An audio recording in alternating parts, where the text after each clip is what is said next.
जय श्री श्याम, जय श्री राधे श्याम। आइए आज हम सुनेंगे विजया एकादशी कथा महात्म्य। एक बार की बात है, धर्मराज युधिष्ठिर बोले, हे जनार्दन, फाल्गुन कृष्ण पक्ष में आने वाली एकादशी का नाम क्या है तथा उसकी विधि क्या है, उसका महत्व क्या है, मुझसे कहिए। तो भगवान जनार्दन श्री कृष्ण कहते हैं, हे राजन, फाल्गुन मास कृष्ण पक्ष एकादशी का नाम विजया एकादशी है। इस व्रत के प्रभाव से मनुष्यों को विजय की प्राप्ति होती है। यह व्रत सभी व्रतों में उत्तम व्रत है। इस विजया एकादशी के महात्म श्रवण व पठन करने मात्र से समस्त पाप जो है नष्ट हो जाते हैं। हे राजन,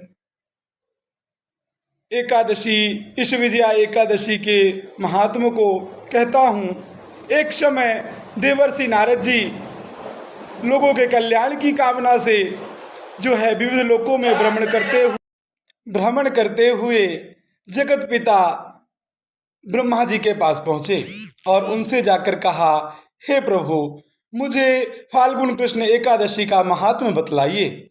ब्रह्मा जी कहने लगे, हे नारद, विजया एकादशी का व्रत पुराने तथा नए पापों को नाश करने वाला है।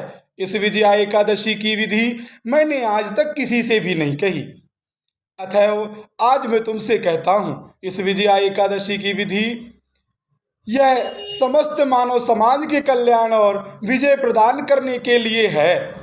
त्रेता युग में मर्यादा पुरुषोत्तम श्री रामचंद्र जी को जब 14 वर्षों का वनवास हुआ, तब वे लक्ष्मण जी सहित सीता माता सहित पंचवटी में निवास करने को गए। तभी दुष्ट राक्षस रावण ने माँ सीता का हरण कर लिया और ये दोनों जो है श्री रामचंद्र जी और लक्ष्मण कुमार ने जब समाचार पाया तो व्याकुल होकर उठे और सीता जी की खोज में चल दिए। आगे चलते ही कुछ दूर जाने पर पक्षीराज जो है जटायु मिले और उन्होंने सारा वृतांत बतलाया। कहते हैं, जाने को प्राण बाकी, जाने को प्राण बाकी, दर्शन को नाथ तेरे। लंका लंका लंकापति न स्वामी, काटे हैं पंख मेरे। लंकापति न स्वामी, काटे हैं पंख मेरे। जाने को प्राण बाकी, जाने को प्राण बाकी, दर्शन को नाथ तेरे। लंकापति न स्वामी, काटे हैं पंख मेरे। ऐसा सारा वृतांत बता करके स्वर्ग को सिधार गए। कुछ दूर आगे बढ़ने पर श्री रामचंद्र जी की मित्रता सुग्रीवराज से हुई और उन्हीं की सभा में हनुमान जी भी थे। हनुमान जी द्वारा जो है सागर लाग करके माँ सीता का पता लगाया गया। उन्होंने सीता माँ का पता लगाया, लंका को विध्वंस किया और लौट करके आगमन का समाचार जो है माँ सीता के वहां रहने का समाचार बताया। यह सब जान करके श्री रामचंद्र जी ने सुग्रीव सहित लंका पर चढ़ाई करने का जो है विचार किया और चल पड़े। सभी सेना सहित समुद्र के किनारे पहुंचे और अपार समुद्र को देख करके सोचने लगे कि अब इस समुद्र को पार कैसे किया जाए। तभी श्री लक्ष्मण जी ने कहा, हे पुराण पुरुषोत्तम, आप तो आदि पुरुष हैं, सब कुछ जानने वाले हैं। यहाँ से आधा योजन पर दूर कुमारी द्वीप में वकदालभ्य नाम के ऋषि रहते हैं, जिन्होंने अनेक ब्रह्मा देखे हैं। मतलब ऐसे तेजस्वी पुरुष जिन्होंने अनेक ब्रह्मा देख रखे हैं, अनेक युगों के, अनेक कल्पों के वृतांत जानते हैं। हमें उनके पास चलना चाहिए, वे चाहें तो हमें उपाय बतला सकते हैं। ऐसा सुनकर के रामचंद्र जी जो है वकदालभ्य ऋषि के पास पहुँचे। उन्होंने अपने योग शक्ति से देखा और पहचान गए। बोले, हे राम, बताइए आपका आगमन कैसे हुआ। तब श्री रामचंद्र जी ने अपनी सारी व्यथा सुना दी। तब उन्होंने कहा, हे राम, फाल्गुन कृष्ण पक्ष एकादशी व्रत करने से निश्चय ही आपकी विजय होगी।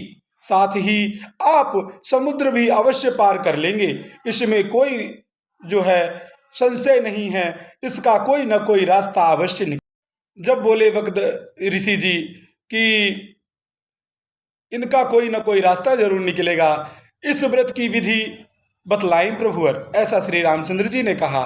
तब उन्होंने कहा मुनि ने कि दशमी के दिन स्वर्ण, चांदी, तांबे या मिट्टी के घड़े में जल ले लें। उस जल में उसमें जल भरकर 5 पल्लव लगा दें और वेदिका स्थापित करें। घड़े के नीचे सतनजा रखें और घड़े के ऊपर जौ रखें। उस पर श्री नारायण भगवान की स्वर्ण की मूर्ति रखें। स्वर्ण की मूर्ति का पूजन करें, तन मन से पवित्र हों, स्नान करें।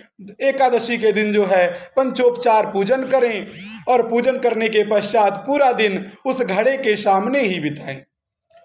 द्वादशी के दिन सुबह सुबह प्रातः स्नान करके पुनः पंचोपचार उस घड़े का पूजन करें, कथा सुने, एकादशी को भी कथा सुने और उसके पश्चात वह घड़ा ब्राह्मण को दान कर दें। ऐसा करने मात्र से जो है हर उस व्यक्ति को विजय की प्राप्ति होगी। श्री रामचंद्र जी ने इस व्रत का वैसे ही पालन किया और लंका पर विजय पाई। तभी से इस एकादशी का नाम विजया एकादशी नाम पड़ा और हम सभी इस व्रत का पालन करेंगे तो जो है हमें भी विजय की प्राप्ति होगी, इसमें कोई दो राय की बात नहीं है।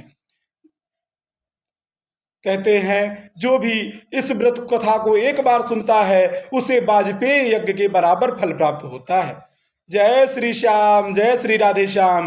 बोलिए श्यावर रामचंद्र की जय, बोल सीता मैया की जय, बोल लक्ष्मण कुमार की जय, बोल एकादशी मैया की जय, बोल खाटू नरेश की जय।